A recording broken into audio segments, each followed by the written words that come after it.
Hello student, database management system के इस video tutorial में हम डेटा इंडिपेंडेंस एवं क्लाइंट सर्वर आर्किटेक्चर तथा डेटाबेस मैनेजमेंट सिस्टम के कंपोनेंट्स के बारे में पढ़ेंगे। सबसे पहले हम बात करते हैं डेटा इंडिपेंडेंस की। डेटा इंडिपेंडेंस का अर्थ है डेटा की स्वतंत्रता से। डेटा की स्वतंत्रता का अर्थ यह है कि अगर हम डेटा की स्वतंत्रता पर हम बात करें, इससे पहले आपको बता दें कि डेटा के 3 व्यू लेवल होते हैं। एक होता है इंटरनल, दूसरा होता है लॉजिकल, तीसरा होता है आपका एक्सटर्नल। इंटरनल को हम फिज़िकल भी बोलते हैं और लॉजिकल को हम कॉन्सेप्चुअल और एक्सटर्नल को हम व्यू लेवल भी कहते हैं। तो डेटा इंडिपेंडेंस का मतलब समझिए, जैसे आपको ये 3 लेवल बताए जा रहे हैं, एक्सटर्नल लेवल, कॉन्सेप्चुअल लेवल और इंटरनल लेवल। ठीक है, इंटरनल लेवल को ही हम मान सकते हैं फिजिकल लेवल भी, और एक्सटर्नल लेवल को हम व्यू लेवल। तो डेटा इंडिपेंडेंस का अर्थ यह है कि कॉन्सेप्चुअल लेवल पर अगर हम किसी डेटा में परिवर्तन करना चाहें तो उसका असर, यानी जो उसका इफ़ेक्ट है, उसका प्रभाव ना तो एक्सटर्नल लेवल पर पड़े ना ही इंटरनल लेवल पर पड़े। तो इसे हम कहते हैं डेटा की इंडिपेंडेंस। तो इसका मतलब क्या है, नेक्स्ट लेवल में स्कीमा डेफिनेशन को बिना प्रभावित किए। स्कीमा क्या होता है, टेबल के ब्लूप्रिंट को या किसी रिलेशन के ब्लूप्रिंट को हम स्कीमा कहते हैं। इसके बारे में हम आगे पढ़ेंगे। को बिना प्रभावित किए एक लेवल में स्कीमा डेफिनेशन को मॉडिफाई, देखिए ये 3 लेवल हैं, एक्सटर्नल लेवल, कॉन्सेप्चुअल लेवल और इंटरनल लेवल। तीनों लेवल पर स्कीमा डिफाइन की गई है। तो किसी एक लेवल में स्कीमा को परिवर्तित करना और अन्य लेवल पर वह अपरिवर्तित रहे, यानी कि उसमें कोई परिवर्तन ना हो, इस एबिलिटी को हम डेटा इंडिपेंडेंस कहते हैं। इसका यूज़ करके हम डेटा को अन्य सभी प्रोग्राम से अलग रख सकते हैं। ठीक, जैसे यूज़र को केवल उतना ही डेटा दिखाया जाए जितना कि उसकी आवश्यकता हो, उससे ज़्यादा उसे दिखाने की कोई ज़रूरत नहीं है। ठीक है, अब हम आप ये इस डायग्राम को अच्छे से तैयार कर लीजिए। इस डायग्राम को आप 3 टियर आर्किटेक्चर में भी यूज़ कर सकते हैं। अगर आपसे पूछा जाए कि DBMS का 3 टियर आर्किटेक्चर क्या होता है तो उसमें आप इसे बता सकते हैं। इन तीनों लेवल्स को हमने, डेटा के 3 व्यू लेवल हैं जिसको पहले डिस्कस किया जा चुका, उसमें बताया जा चुका है, तो फिर से इन्हें बताने की कोई आवश्यकता नहीं है। इन्हें आप उसी टॉपिक से नोट कर लीजिएगा, इसकी डेफिनेशन, और यहाँ पर उसका एक 3 टियर आर्किटेक्चर है जो कि आपको DBMS का अगर पूछा जाता है तो उसमें बताना पड़ेगा। एक्सटर्नल लेवल वह लेवल होता है जहाँ पर यूज़र इंटरेक्ट करता है, इसीलिए हम इसे व्यू लेवल कहते हैं। और एक से ज़्यादा व्यू क्यों है, एक ही डेटाबेस को, जैसे मान लो आप अपना रिज़ल्ट देखते हो, ठीक है, आपका रिज़ल्ट अपलोड हुआ, तो क्या एक समय पर केवल एक यूज़र डेटाबेस पे लॉगिन करता है? क्या एक बच्चे को ऐसा होता है कि एक बार में एक बच्चा रिज़ल्ट देखता है? नहीं, जितने भी बच्चे स्टूडेंट्स लॉगिन करते हैं सर्वर पे, उन सभी को उनका एक सेपरेट डेटा दिखता है। तो उसका मतलब क्या है कि उतने सारे व्यूज़ क्रिएट हुए होते हैं। तो वो आपका हो गया एक्सटर्नल लेवल। कंसेप्चुअल लेवल पर समझिए आप, जैसे किसी पर्टिकुलर टेबल का नाम उसके अन्य टेबल्स के साथ कैसे संबंध है, रिलेशनशिप। जैसे मान लीजिए स्टूडेंट नाम का कोई टेबल है, टीचर नाम का कोई टेबल है, और आपका लाइब्रेरी है, कई सारे डिपार्टमेंट्स है, सबका है। ऐसे अगर हम मान लें डिपार्टमेंट और स्टूडेंट के बीच में क्या संबंध है, तो प्रत्येक स्टूडेंट किसी एक डिपार्टमेंट का विद्यार्थी होगा, हो सकता है प्रत्येक स्टूडेंट किसी एक डिपार्टमेंट का विद्यार्थी होगा, लेकिन किसी एक डिपार्टमेंट में एक से ज़्यादा स्टूडेंट हो सकते हैं। तो ये सभी प्रकार के जो रिलेशन होते हैं, संबंध, दो रिलेशन को DBMS में अगर हम साधारण भाषा में कहें तो टेबल, ऐसे हम रिलेशन कहते हैं। ठीक है, तो उनके बीच के संबंध को हम कॉन्सेप्चुअल स्कीमा में डिफाइन करते हैं। एक चीज़, दूसरी चीज़, अच्छा जो आप डेटा स्टोर करोगे, जैसे अगर आप अपना रिज़ल्ट देखते हो तो आपको एक टेबुलर फॉर्म में दिखता होगा, मतलब बाकायदा उसमें marks, roll number, maximum marks, obtain marks, इस तरह से सारे डिटेल्स होते हैं। तो क्या कंप्यूटर में जो डेटा आपको डिस्प्ले होता है एज इट इज़, क्या उसी प्रकार से स्टोर होता है? शायद आपका जवाब ना हो। क्यों? क्योंकि कंप्यूटर में डेटा केवल बाइनरी फॉर्मेट में स्टोर होता है। बाइनरी फॉर्मेट मतलब 0 और 1, ठीक है। तो जो भी डेटा का फिजिकल स्टोरेज होगा, लोकेशन होगा, वो थोड़ा भिन्न होगा जैसा आपको दिखता है, ठीक है। तो उसमें डेटा का स्ट्रक्चर कैसा है, डेटा का डिटेल्स क्या है, ये सारी चीज़ें हमारी इंटरनल स्कीमा में स्टोर होती हैं और वाकई में हमारा डेटा डेटाबेस के अंदर रहता है, जो उसका फिजिकल डेटा स्टोरेज है। ये आपका 3 लेवल आर्किटेक्चर है, ठीक है।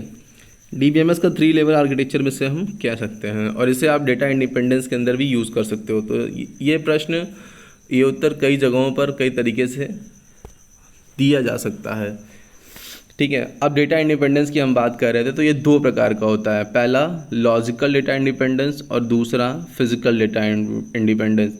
लॉजिकल डेटा इंडिपेंडेंस का मतलब क्या है कि कॉन्सेप्चुअल स्कीमा, यहाँ पर आपको दिख रहा होगा, ये इस कॉन्सेप्चुअल स्कीमा में बदलाव करना बिना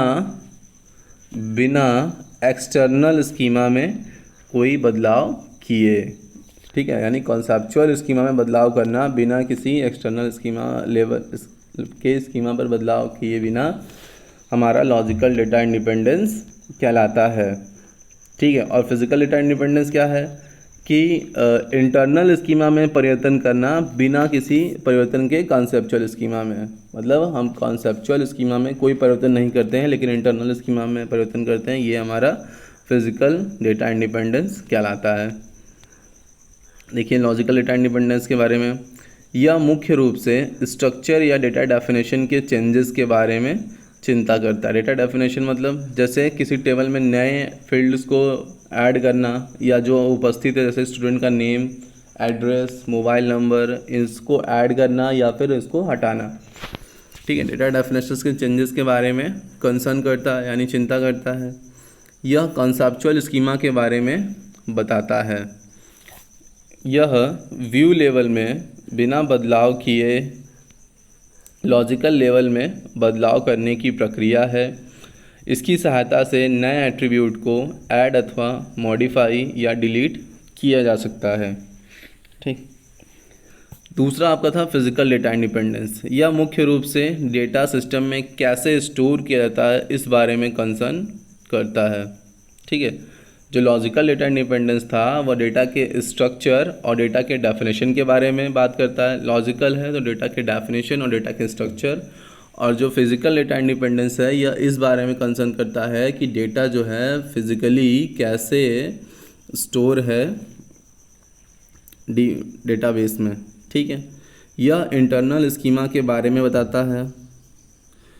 बतलाता है। लॉजिकल लेवल में बदलाव किए बिना फिजिकल लेवल में बदलाव करने की प्रक्रिया फिजिकल डेटा इंडिपेंडेंस कहलाती है।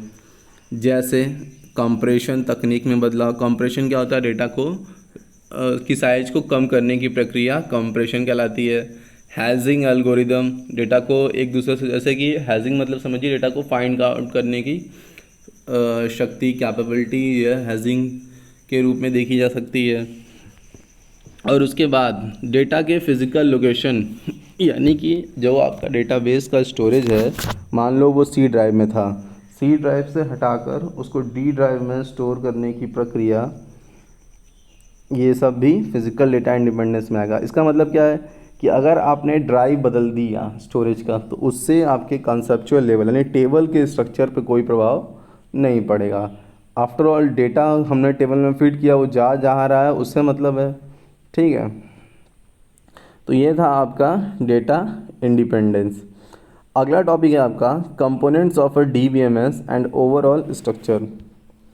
देखिए इसमें आपके कंपोनेंट्स में क्या क्या पार्ट्स होते हैं इसके बारे में जानना है। तो डेटाबेस मैनेजमेंट सिस्टम, पूरा इसका नाम क्या है? डेटाबेस मैनेजमेंट सिस्टम, यानी एक ऐसा सिस्टम या सॉफ्टवेयर जो डेटाबेस को मैनेज करने के काम आए, उसे हम डेटाबेस मैनेजमेंट सिस्टम कहते हैं। अब डेटाबेस मैनेजमेंट सिस्टम को भी तो कुछ रिक्वायरमेंट होगी, जैसे ऑपरेटिंग सिस्टम की कुछ रिक्वायरमेंट होती हैं, रैम, हार्ड डिस्क, उसी प्रकार से आपको डीबीएमएस को भी कुछ कंपोनेंट्स की आवश्यकता होगी। जैसे डेटाबेस मतलब स्टोरेज डिवाइस, फिर आपका सॉफ्टवेयर जिसकी सहायता से यूज़र इंटरफेस और ये सभी चीज़ें प्रोवाइड कराई जाएंगी, हार्डवेयर, और आफ्टर ऑल यूज़र, क्योंकि यूज़र के लिए तो ये हम डेटाबेस बनाए हैं और उसी के हेल्प के लिए DBMS, तो यूज़र अति आवश्यक है। तो DBMS के अलग अलग एलिमेंट्स को एक साथ लाने और कार्य एक साथ लाकर उन्हें कलेक्टिवली काम कराने के लिए एक स्ट्रक्चर यूज़ में लाया जाता है, जिसे स्ट्रक्चर ऑफ DBMS के नाम से जाना जाता है। इसके निम्नलिखित कंपोनेंट्स होते हैं: डेटाबेस, सॉफ्टवेयर, हार्डवेयर तथा यूज़र्स। इस बार के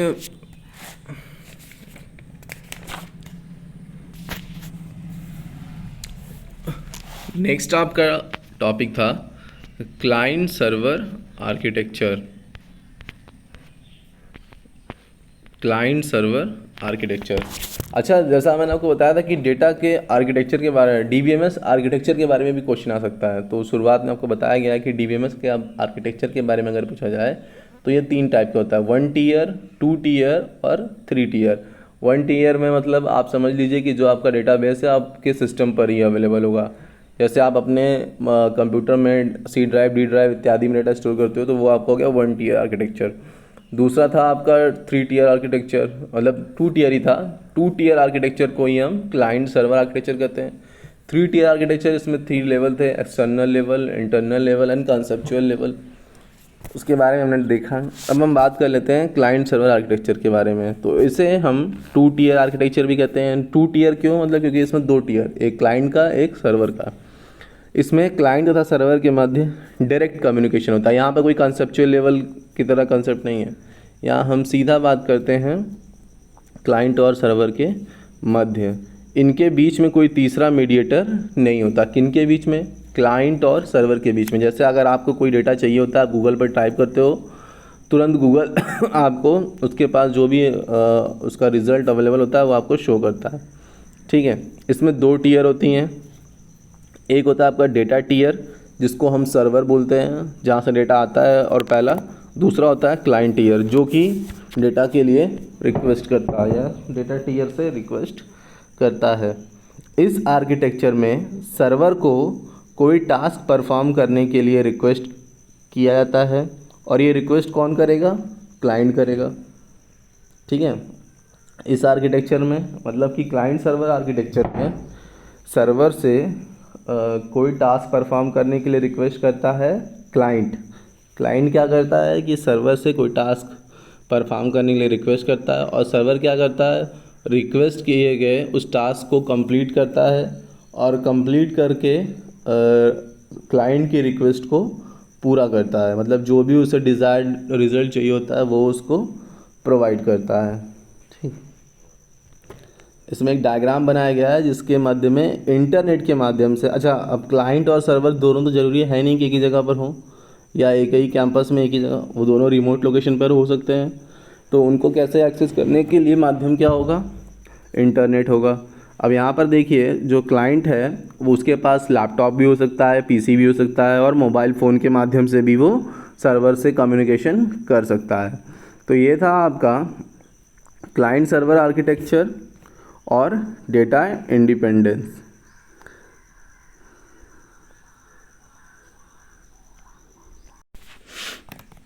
हमने अभी पढ़ा था फिज़िकल डेटा इंडिपेंडेंस। मतलब डेटा इंडिपेंडेंस 2 प्रकार का होता है, एक होता है फिज़िकल और दूसरा लॉजिकल। उसके बीच में ये एक डिफरेंस है, उसको आप देख सकते हैं।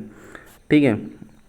पहला क्या है? फिज़िकल डेटा इंडिपेंडेंस में क्या है कि यह मुख्य रूप से इस बारे में चिंता करता है कि डेटा को सिस्टम में कैसे स्टोर किया जाएगा। और लॉजिकल डेटा इंडिपेंडेंस में क्या है?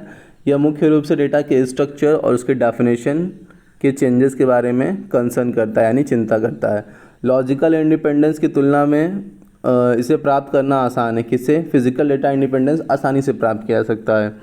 और लॉजिकल डेटा इंडिपेंडेंस क्या है कि फ़िज़िकल की तुलना में इसे मुश्किल है थोड़ा प्राप्त करना। फिज़िकल वाला आसान होता है लॉजिकल की तुलना में, और लॉजिकल वाला कठिन होता है फिज़िकल की तुलना में। फिज़िकल लेवल में चेंजेस करने के लिए हमें आमतौर पर एप्लीकेशन प्रोग्राम लेवल पर चेंजेस की आवश्यकता नहीं होती है।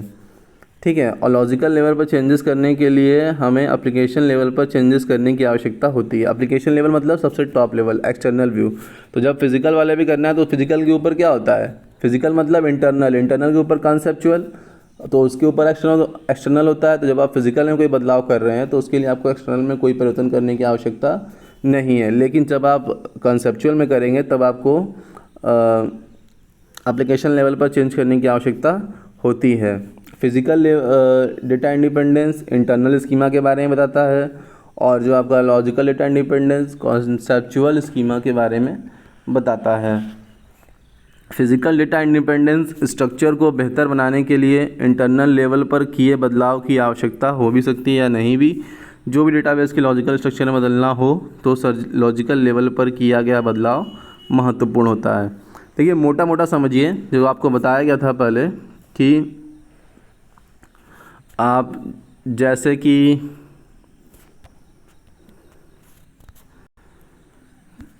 आपको बताया गया था कि इसके डेटाबेस मैनेजमेंट सिस्टम का जो 3 टियर आर्किटेक्चर है उसके माध्यम से ही आप डेटा इंडिपेंडेंस को सही भली भांति और अच्छे प्रकार से आसानी से समझ सकते हैं। इस चीज़ को ध्यान में रखते हुए इस डायग्राम को देख रहे हैं, एक्सटर्नल लेवल, कंसेप्चुअल लेवल और इंटरनल लेवल। इतना समझिए कि जब बात करेंगे आप डेटा इंडिपेंडेंस की तो इनके मध्य डेटा किस प्रकार से बदलाव करें हम उसके स्कीमा में, ताकि अगले वाले या उसके आगे वाले नेक्स्ट लेवल पर कोई प्रभाव ना पड़े। तो जब आप फिजिकल डेटा इंडिपेंडेंस की बात करते हैं तब आप बात करते हैं इंटरनल स्कीमा में बदलाव की, लेकिन उसका असर कॉन्सेप्चुअल स्कीमा पर ना पड़े। और जब आप लॉजिकल डेटा इंडिपेंडेंस की बात करते हैं तो कॉन्सेप्चुअल स्कीमा में हम कोई बदलाव करते हैं बिना एक्सटर्नल लेवल पर बदलाव किए। बस इस डायग्राम को अगर आपने ध्यान में रखा हुआ है तो डेटा इंडिपेंडेंस बिल्कुल ही आसान है। नेक्स्ट लेक्चर में हम यूनिट 2 के बारे में डिस्कशन करेंगे, जिसमें डेटा मॉडल्स के बारे में बताया गया है कि कैसे हम डेटा को स्टोर करें। उसके लिए विभिन्न मॉडल बनाए गए हैं, hierarchical model, network model, relational model, इन सब के बारे में डिस्कशन